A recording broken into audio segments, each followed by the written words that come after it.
So yun, nandito na kami sa lighthouse. Ayan, okay. Ganda ho ng tanawin din eh. Yo, viewing. So alas 4 pa kasi yung alis namin dito.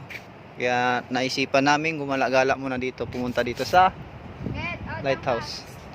Doon ho kami dadaan, papunta ho doon sa Batangas. Eh hindi ko alam kung saan dito yung Batangas.